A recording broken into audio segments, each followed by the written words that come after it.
ਬੱਚੇ ਹਮੇਸ਼ਾ ਸੱਚ ਬੋਲਦੇ ਨੇ। ਫਿਰ ਕਿਉਂ ਨੀਲਮ ਸ਼ਰਮਾ ਨਾਮ ਦੀ ਉਹ ਗਵਾਂਢਣ ਜੋ ਕਿ ਦਿਲਰੋਜ਼ ਦੇ ਘਰ ਦੇ ਨਾਲ ਰਹਿੰਦੀ ਸੀ, ਉਸਨੂੰ ਝੂਠ ਬੋਲ ਕੇ ਆਪਣੇ ਨਾਲ ਲੈ ਕੇ ਗਈ। ਦਿਲਰੋਜ਼ ਦੀ ਮਾਂ ਕਿਰਨ ਦਾ ਫੋਨ ਆਉਣ ਤੋਂ ਬਾਅਦ ਵੀ ਉਸਨੇ ਕਿਉਂ ਨਹੀਂ ਸੋਚਿਆ ਕਿ ਹੁਣ ਮੈਂ ਵਾਪਸ ਮੁੜ ਜਾਵਾਂ। ਤਕਰੀਬਨ 10-15 ਕਿਲੋਮੀਟਰ ਦੀ ਦੂਰੀ ਤੇ ਉਸ ਜਗ੍ਹਾ ਤੇ ਸਲੇਬ ਟਾਬਰੀ ਨਾਮ ਦੀ ਜਗ੍ਹਾ ਤੇ ਲੈ ਕੇ ਗਈ ਜਿੱਥੇ ਉਸਨੇ ਬੱਚੀ ਨੂੰ ਖਤਮ ਕੀਤਾ।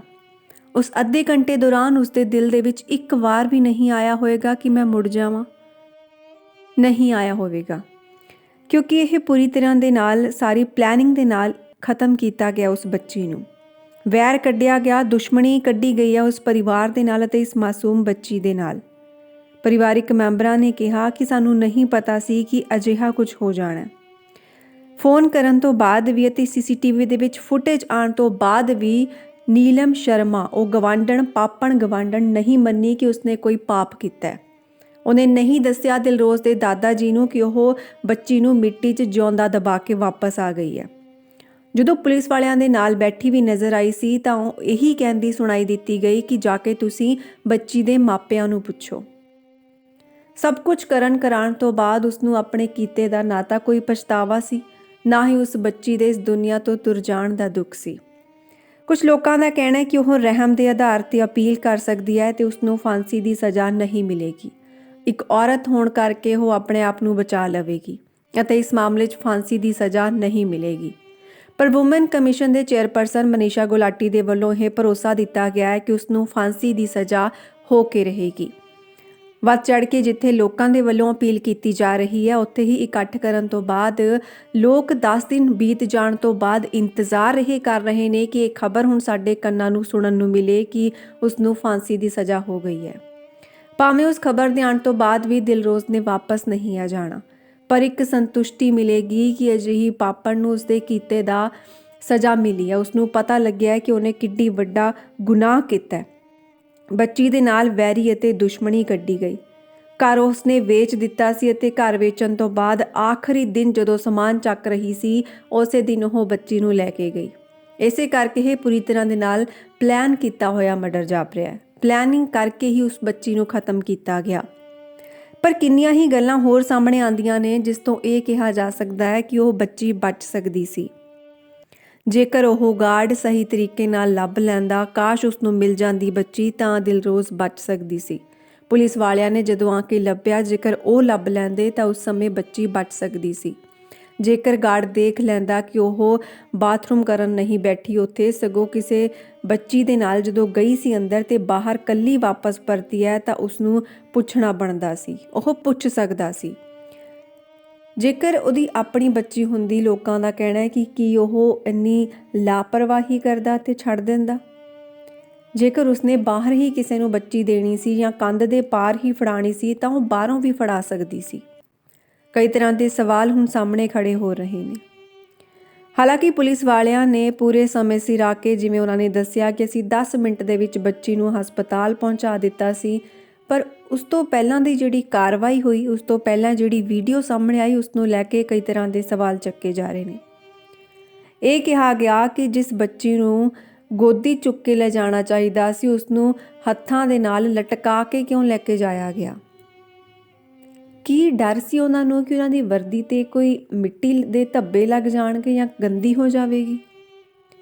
ਜੇਕਰ ਇਹ ਬੱਚੀ ਉਹਨਾਂ ਦੀ ਖੁਦ ਦੀ ਹੁੰਦੀ, ਕੀ ਕੋਈ ਆਪਣੇ ਬੱਚੇ ਨੂੰ ਇਸ ਤਰ੍ਹਾਂ ਚੁੱਕਦਾ? ਨਹੀਂ ਉਹ ਮੋਢੇ ਲਾਉਂਦਾ, ਨਹੀਂ ਉਸਨੂੰ ਘੁੱਟ ਕੇ ਸਭ ਤੋਂ ਪਹਿਲਾਂ ਜੱਫੀ ਪਾਉਂਦਾ। ਜੇ ਇਸ ਥਾਂ ਤੇ ਸਭ ਤੋਂ ਪਹਿਲਾਂ ਦਿਲਰੋਜ਼ ਦੇ ਮਾਤਾ-ਪਿਤਾ ਪਹੁੰਚੇ ਹੁੰਦੇ ਤਾਂ ਕੀ ਉਹਨਾਂ ਨੇ ਬੱਚੀ ਨੂੰ ਇਸ ਤਰ੍ਹਾਂ ਚੱਕਣਾ ਸੀ? ਉਹਦੇ ਦਾਦਾ ਜੀ ਪਹੁੰਚੇ ਹੁੰਦੇ ਤਾਂ ਕੀ ਬੱਚੀ ਨੂੰ ਇਸ ਤਰ੍ਹਾਂ ਚੁੱਕਿਆ ਜਾਣਾ ਸੀ?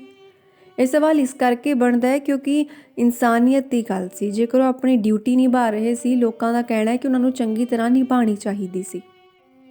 ਇਸ ਗੱਲ ਦੇ ਲਈ ਸ਼ਲਾਘਾ ਕਰ ਸਕਦੇ ਹਾਂ ਕਿ ਉਹ ਸਮੇਂ ਸਿਰ ਪਹੁੰਚੇ ਜਦੋਂ ਉਹਨਾਂ ਦੇ ਕੋਲ ਖਬਰ ਪਹੁੰਚੀ ਅਤੇ ਲੈ ਕੇ ਵੀ ਗਏ ਬੱਚੇ ਨੂੰ। ਪਰ ਚੱਕਿਆ ਕਿਸ ਤਰ੍ਹਾਂ ਦੇ ਨਾਲ ਸੀ? ਉਸ ਬੱਚੀ ਤੇ ਪਿਆਰ ਨਹੀਂ ਆਇਆ ਉਹਨਾਂ ਨੂੰ। ਇੱਕ ਹੋਰ ਵੱਡਾ ਡੂੰਘਾ ਅਤੇ ਦੂਸਰਾ ਸਵਾਲ ਇਹ ਖੜਾ ਕੀਤਾ ਜਾ ਰਿਹਾ ਹੁਣ ਕਿ ਜਦੋਂ ਉਹਨਾਂ ਨੂੰ ਬੱਚੀ ਮਿਲੀ ਤਾਂ ਉਹਨਾਂ ਨੇ ਵੀਡੀਓ ਤਾਂ ਬਣਾ ਲਈ, ਬੱਚੀ ਨੂੰ ਉਠਾਉਣ ਦੀ ਕੋਸ਼ਿਸ਼ ਵੀ ਕੀਤੀ, ਉਮੀਦ ਵੀ ਰੱਖੀ ਵਾਹਿਗੁਰੂ ਤੋਂ ਕਿ ਬੱਚੀ ਨੇ ਉੱਠ ਜਾਣਾ, ਪਰ ਬੱਚੀ ਨੂੰ ਮੂੰਹ ਦੇ ਨਾਲ ਮੂੰਹ ਲਗਾ ਕੇ ਸਾਹ ਕਿਉਂ ਨਹੀਂ ਦਿੱਤਾ ਗਿਆ, ਜਿਵੇਂ ਕਿ ਸਭ ਤੋਂ ਪਹਿਲਾਂ ਦਿੱਤਾ ਜਾਂਦਾ ਜਦੋਂ ਕਿਸੇ ਨੂੰ ਸਾਹ ਆਉਣਾ ਬੰਦ ਹੁੰਦਾ। ਉਸ ਦੀ ਜੈਕਟ ਨਹੀਂ ਉਤਾਰੀ ਗਈ, ਉਸ ਨੂੰ ਹਵਾਦਾਰ ਥਾਂ 'ਤੇ ਪਾਇਆ ਨਹੀਂ ਗਿਆ, ਲਟਾਇਆ ਨਹੀਂ ਗਿਆ ਕਿ ਉਹ ਆਰਾਮ ਥੋੜ੍ਹਾ ਫੀਲ ਕਰ ਸਕੇ। ਜੇਕਰ ਉਹ ਹੁੰਦੀ ਤਾਂ ਮਹਿਸੂਸ ਕਰਦੀ। ਇਹ ਨਹੀਂ ਕਹਿ ਸਕਦੇ ਕਿ ਇਸ ਤਰ੍ਹਾਂ ਸਭ ਕੁਝ ਕਰਨ ਦੇ ਨਾਲ ਬੱਚੀ ਨੇ ਬਚ ਜਾਣਾ ਸੀ, ਪਰ ਇਹ ਸਾਰੀਆਂ ਉਹ ਕੋਸ਼ਿਸ਼ਾਂ ਨੇ ਜਿਹੜੀਆਂ ਕੀਤੀਆਂ ਜਾ ਸਕਦੀਆਂ ਸੀ। ਬੱਚੇ ਨੂੰ ਗਲ ਦੇ ਨਾਲ ਲਗਾ ਕੇ ਲਿਜਾਇਆ ਜਾ ਸਕਦਾ ਸੀ। ਬਹੁਤ ਸਾਰੀਆਂ ਗੱਲਾਂ ਅਜਿਹੀਆਂ ਹੋਰ ਵੀ ਲੋਕਾਂ ਦੇ ਦਿਲਾਂ ਦੇ ਵਿੱਚ ਆਈਆਂ ਨੇ, ਕਿਉਂਕਿ ਲੋਕੀ ਇੱਕ ਨਹੀਂ ਕਿਉਂ 100 ਵਾਰ ਇਹਨਾਂ ਵੀਡੀਓਜ਼ ਨੂੰ ਦੇਖ ਚੁੱਕੇ ਨੇ। ਆਪਣੇ ਆਪ ਨੂੰ ਉਹ ਸਵਾਲ ਕਰਦੇ ਨੇ ਕਿ ਰੱਬਾ, ਇਹ ਅਜਿਹਾ ਸਾਡੇ ਨਾਲ ਤਾਂ ਨਹੀਂ ਹੋਵੇਗਾ। ਨਹੀਂ ਹੋਵੇਗਾ ਤਾਂ ਨਹੀਂ ਹੋਵੇਗਾ ਜੇਕਰ ਹੁਣ ਸਾਰੇ ਇਕਜੁੱਟ ਹੋ ਜਾਣਗੇ। ਉਸ ਸਮੇਂ ਨਹੀਂ ਹੋਵੇਗਾ ਜਦੋਂ ਹੁਣ ਆਵਾਜ਼ ਬੁਲੰਦ ਕੀਤੀ ਜਾਵੇਗੀ ਇਸ ਅਨਿਆਏ ਦੇ ਖਿਲਾਫ। ਜੇਕਰ ਪੁਲਿਸ ਪ੍ਰਸ਼ਾਸਨ ਜਾਗ ਜਾਵੇਗਾ, ਜੇਕਰ ਸਖਤ ਕਾਨੂੰਨ ਹੋਰ ਬਣ ਜਾਣਗੇ, ਜੇਕਰ ਉਹਨਾਂ ਨੂੰ ਸਹੀ ਤਰੀਕੇ ਦੇ ਨਾਲ ਲਾਗੂ ਕੀਤਾ ਜਾਣਾ ਹੈ, ਜੇ ਸਭ ਕੁਝ ਹੋਵੇਗਾ ਤਾਂ ਬੱਚੇ ਸੁਰੱਖਿਅਤ ਰਹਿ ਸਕਦੇ ਨੇ। ਪਰ 10 ਦਿਨ ਵੀ ਨਹੀਂ ਬੀਤੀ ਸੀ ਦਿਲਰੋਜ਼ ਵਾਲੀ ਘਟਨਾ ਨੂੰ ਕਿ ਗੋਇੰਦਵਾਲ ਸਾਹਿਬ ਦੇ ਵਿੱਚ ਇੱਕ ਹੋਰ ਬੱਚੀ ਦੇ ਨਾਲ ਅਜਿਹਾ ਹੀ ਹੋਇਆ। 6 ਸਾਲ ਦੀ ਬੱਚੀ ਘਰ ਤੋਂ ਗੁਰਦੁਆਰਾ ਸਾਹਿਬ ਗਈ ਅਤੇ ਰੇਤੇ ਦੇ ਢੇਰ ਦੇ ਵਿੱਚ ਹੀ ਉਹਦੀ ਵੀ ਲਾਸ਼ ਮਿਲੀ। ਪਰਿਵਾਰਿਕ ਮੈਂਬਰ ਚੀਖ ਕੇ ਦਹਾੜਾ ਮਾਰ ਕੇ ਰੋ ਰਹੇ ਸੀ। ਇਹੀ ਕਹਿ ਰਹੇ ਸੀ ਕਿ ਅਸੀਂ ਗਰੀਬ ਪਰਿਵਾਰ ਦੇ ਨਾਲ ਸੰਬੰਧਿਤ ਹਾਂ, ਸਾਨੂੰ ਪੈਸੇ ਦਾ ਲਾਲਚ ਦੇਣ ਦੀ ਕੋਸ਼ਿਸ਼ ਨਾ ਕਰਿਓ, ਸਾਨੂੰ ਇਨਸਾਫ ਦੇ ਦੇਵੋ, ਸਾਡੀ ਬੱਚੀ ਦੇ ਨਾਲ ਕੀ ਹੋਇਆ ਉਹ ਸਭ ਕੁਝ ਸਾਨੂੰ ਦੱਸ ਦੇਵੋ। ਪਰ ਇਹ ਸਾਰੀਆਂ ਘਟਨਾਵਾਂ ਲਗਾਤਾਰ ਹੁੰਦੀਆਂ ਜਾ ਰਹੀਆਂ ਨੇ। ਕਿਸੇ ਵੀ ਵੱਡੇ ਰਾਜਨੀਤਿਕ ਨੇਤਾ ਨੂੰ ਇਸ ਦੇ ਬਾਰੇ ਗੱਲ ਕਰਦੇ ਨਹੀਂ ਸੁਣਿਆ ਗਿਆ। ਇਨਸਾਫ ਦਿਵਾਉਣ ਦੀ ਗੱਲ ਤਾਂ ਦੂਰ, ਇਸ ਮਾਮਲੇ ਦੇ ਵਿੱਚ ਹੁਣ ਤੱਕ ਹੋਰ ਕਿਸੇ ਵੱਡੇ ਅਧਿਕਾਰੀ ਦੇ ਵੱਲੋਂ ਆ ਕੇ ਕੋਈ ਗੱਲਬਾਤ ਨਹੀਂ ਕਹੀ ਗਈ। ਹਾਲਾਂਕਿ ਦਿਲਰੋਜ਼ ਦੇ ਪਿਤਾ ਜੀ ਹਰਪ੍ਰੀਤ ਸਿੰਘ ਖੁਦ ਪੁਲਿਸ ਦੇ ਵਿੱਚ ਨੇ। ਫਾਸਟ ਟ੍ਰਾਇਲ ਦੀ ਗੱਲ ਕੀਤੀ ਗਈ ਹੈ ਮਨੀਸ਼ਾ ਗੁਲਾਟੀ ਦੇ ਵੱਲੋਂ। 7 ਦਿਨ ਦਾ ਸਮਾਂ ਦੇਖਣਾ ਹੋਵੇਗਾ ਕਿ ਉਸ ਨੂੰ ਫਾਂਸੀ ਦੀ ਸਜ਼ਾ ਮਿਲਦੀ ਹੈ ਜਾਂ ਫਿਰ ਨਹੀਂ। ਲੋਕਾਂ ਦਾ ਕਹਿਣਾ ਹੈ ਕਿ ਇਹ ਮਾਮਲਾ ਫਾਸਟ ਟਰੈਕ ਅਦਾਲਤਾਂ ਦੇ ਕੋਲ ਪਹੁੰਚਣਾ ਚਾਹੀਦਾ ਹੈ ਤਾਂ ਕਿ ਜਲਦ ਤੋਂ ਜਲਦ ਇਨਸਾਫ ਮਿਲ ਸਕੇ। ਪਰ ਹੈਰਾਨੀ ਹੁੰਦੀ ਹੈ ਕਿ ਉਸ ਗਵਾਂਢਣ ਨੂੰ ਅੱਧਾ ਘੰਟਾ ਜਦੋਂ ਉਹ ਸਕੂਟਰੀ ਦੇ ਅੱਗੇ ਖੜੀ ਕਰਕੇ ਲੈ ਕੇ ਜਾ ਰਹੀ ਹੋਵੇਗੀ, ਉਸਨੇ ਇੱਕ ਵਾਰ ਵੀ ਕਿਉਂ ਨਹੀਂ ਸੋਚਿਆ ਕਿ ਮੈਂ ਇਹਨੂੰ ਛੱਡ ਦੇਵਾਂ। ਨਿੱਕੀ ਬੱਚੀ ਹੈ, ਇਹ ਕੰਜਕ ਹੈ, ਭੂਆ ਕਹਿ ਰਹੀ ਹੈ, ਵਿਸ਼ਵਾਸ ਕਰਕੇ ਨਾਲ ਆਈ ਹੈ, ਜਿਵੇਂ ਕਹੀ ਜਾ ਰਹੀ ਹੈ ਉੱਧਰ ਨੂੰ ਹੀ ਉਹ ਜਾਈ ਜਾ ਰਹੀ ਹੈ। ਬੱਚੀ ਨਾਲ ਚਲੀ ਗਈ ਕਿਉਂਕਿ ਭੋਲੀ ਸੀ, ਦਰਿੰਦਗੀ ਦਾ ਚਿਹਰਾ ਨਹੀਂ ਦੇਖ ਪਾਈ, ਉਹਨੂੰ ਯਕੀਨ ਸੀ ਉਸ 'ਤੇ, ਭੂਆ ਬਣੀ ਹੋਈ ਸੀ। ਹੱਦ ਤਾਂ ਉਦੋਂ ਹੋ ਗਈ ਜਦੋਂ ਦਿਲਰੋਜ਼ ਦੀ ਮਾਂ ਕਿਰਨ ਦੇ ਫੋਨ ਆਉਣ ਤੋਂ ਬਾਅਦ ਵੀ ਉਹ ਨਹੀਂ ਪਰਤੀ। ਇਸ ਲਈ ਕਿਹਾ ਜਾਂਦਾ ਹੈ ਕਿ ਡੈਣ ਵੀ 7 ਘਰ ਛੱਡ ਦਿੰਦੀ ਹੈ, ਪਰ ਉਸਨੇ ਤਾਂ ਆਪਣੇ ਨਾਲ ਲੱਗਦੇ ਘਰ ਕੰਧ ਦੇ ਨਾਲ ਕੰਧ ਜੁੜਦੀ ਸੀ, ਉਸ ਬੱਚੀ ਨੂੰ ਚੁੱਕ ਲਿਆ।